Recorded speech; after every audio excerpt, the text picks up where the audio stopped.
అనే పవిత్ర బంధాన్ని కొందరు కేటుగాళ్లు తమ స్వార్థానికి వాడుకుంటున్నారు. నిశ్చితార్థం ముగిసిన తరువాత అసలు రంగు బయట పెడుతూ అపరిమితమైన ఆశలతో ఆడపిల్లల జీవితాలతో చెలగాటమాడుతున్నారు.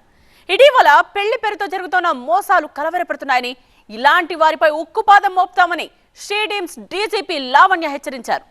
బాధితులు ధైర్యంగా ముందుకొచ్చి ఫిర్యాదు చేయాలని షీ టీమ్స్ డీసీపీ లావణ్య సూచించారు. షీ టీమ్స్ డీసీపీ లావణ్య ఇంకేమన్నారో మా ప్రిన్సిపల్ కరెస్పాండెంట్ జ్యోతి అందిస్తారు. పెళ్లి పేరుతో చేస్తున్నటువంటి మోసాలు కొంత ఆందోళనకు గురి చేస్తూ ఉన్నాయి. 2 రోజుల క్రితమే హైదరాబాద్ సిపి సజ్జనర్ కూడా ఒక వీడియోని రిలీజ్ చేయడం జరిగింది. నిశ్చితార్థం అయిన తర్వాత శారీరకంగా కలవడము, ఆ తర్వాత పెద్ద మొత్తంలో కట్నాన్ని డిమాండ్ చేయడము, ఆ తర్వాత పరువు పోతుందనే ఉద్దేశంతో కూడా కనీసం సదరు ఎవరైతే తల్లిదండ్రులు ఉంటారో వాళ్ళు పోలీస్ స్టేషన్కి వచ్చి ఫిర్యాదు చేయలేనటువంటి పరిస్థితులు కూడా ఉన్నాయంటూ కూడా చెప్తున్నారు. దాన్ని ఉద్దేశించి అమ్మాయిలు ఖచ్చితంగా జాగ్రత్తగా ఉండాలంటూ కూడా సిపి సజ్జనర్ ఒక వీడియోని విడుదల చేయడం జరిగింది.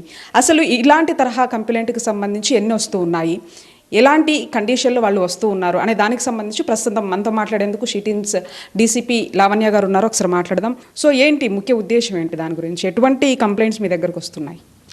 మనము గమనించుకుంటే హిస్టరీ ఆఫ్ షీ టీమ్స్లో కానివ్వండి, విమెన్ రిలేటెడ్ అఫెన్సెస్లో కానివ్వండి, ప్రతిసారి ప్రేమలో పడి ఆ అబ్బాయితో ప్రేమలో ఉండి ఆ అబ్బాయి నమ్మించి ఫిజికల్ రిలేషన్షిప్ వరకు వెళ్ళి తర్వాత ఆ అమ్మాయిని మోసం చేయడం అనేది చాలా మటుకు మనము గమనిస్తూ ఉన్నాము. కానీ ఈ మధ్య కొన్ని different type of cases report అవుతున్నాయి. పెద్దలు కుదిర్చినటువంటి వివాహం గురించి ఎంగేజ్మెంట్ అయిన తర్వాత అబ్బాయి అమ్మాయిని లోబర్చుకొని దాని తర్వాత కట్నం డబ్బులు ఎక్కువగా ఇవ్వమని చెప్పి, లేదా వాళ్ళు అడిగినటువంటి ఆస్తి కొనివ్వమని చెప్పి, లేదా ఏదైనా ప్రాపర్టీ ఉంటే వాళ్ళ పేరు మీదకి రాయాలని చెప్పి ఇన్ని విధాలుగా ఆ ఫ్యామిలీని ప్రెషర్కి గురి చేయడం అనేది జరుగుతుంది. ఇంకా ఒక్కసారి కమిట్ అయిన తర్వాత ఇంకా ఆ అమ్మాయి హెల్ప్లెస్ సిచ్యువేషన్, నిస్సహాయ స్థితిలోకి వెళ్ళిన తర్వాత ఈ డిమాండ్స్ అనేవి ఉంటున్నాయి. దాంతో పేరెంట్స్ కూడా దానికి లోబర్చి ఉండాల్సిన పరిస్థితి, ఎక్కువ కట్నం ఇవ్వడం కానీ లేదా ఇతరత్ర ప్రాపర్టీ ఎక్స్చేంజ్ కానీ వీళ్ళు చెయ్యడం అనేది మనం చూస్తున్నాము.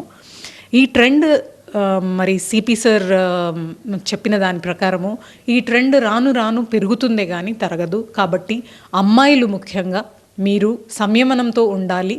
అట్లాగే మీరు వారి మాటకి భయపడి కానీ వాళ్ళ రిక్వెస్ట్కి పర్వాలేదులే ఎలాగూ పెళ్ళైపోతుంది అనే ధైర్యంతో కానీ ఇట్లా ఎటువంటి ముందడుగు వేయకూడదు. రెస్ట్రెయింట్ అనేది పాటించి పెళ్ళి అయిన తర్వాతనే ఏదైనా ఫిజికల్ రిలేషన్షిప్ అనేది క్లారిటీగా వాళ్ళకి చెప్పాలి అనేది ఈ యొక్క వీడియో యొక్క ఉద్దేశం. చాలామంది ఇంకెలాగో పెళ్ళైపోతుంది అనే ఉద్దేశంలో సరే వాళ్ళు ఎంత డిమాండ్ చేసినా కూడా తల్లిదండ్రులు పరువు పోతుందని చెప్పేసి కంప్లైంట్ ఇవ్వడానికి కూడా రాని వాళ్ళు చాలామంది ఉన్నారు. వాళ్ళని ఉద్దేశించి ఏం చెప్తారు? మీరు ఇట్లాంటి సిచ్యువేషన్లో గనక ఉంటే భయపడాల్సిన పని లేదు. మీ వివరాలను గోప్యంగా ఉంచుతాము. అట్లాగే వారిపై కఠినమైన చర్యలను మేము తీసుకుంటామని హామీ ఇస్తూనే ఇన్ ఫ్యూచర్ ఇట్లాంటి ఏవైనా మీరు తారసపడితే ఖచ్చితంగా రిపోర్ట్ చేయండి. మేము మీతో ఉంటాము, మీ ప్రైవసీని కూడా కాపాడుతాం. ఖచ్చితంగా అమ్మాయిలు అప్రమత్తంగా ఉండాలి. అంతేకాకుండా తల్లిదండ్రులు కూడా పరువు కోసం ఆలోచించకుండా వచ్చి ఫిర్యాదు చేయాల్సిందిగా కూడా ఒకవైపు హైదరాబాద్ షీ టీమ్స్ అధికారులు చెప్తూ ఉన్నారు. ఇప్పుడు జర్నలిస్ట్ శేషుతో కలిసి జ్యోతి టీవీ9 హైదరాబాద్.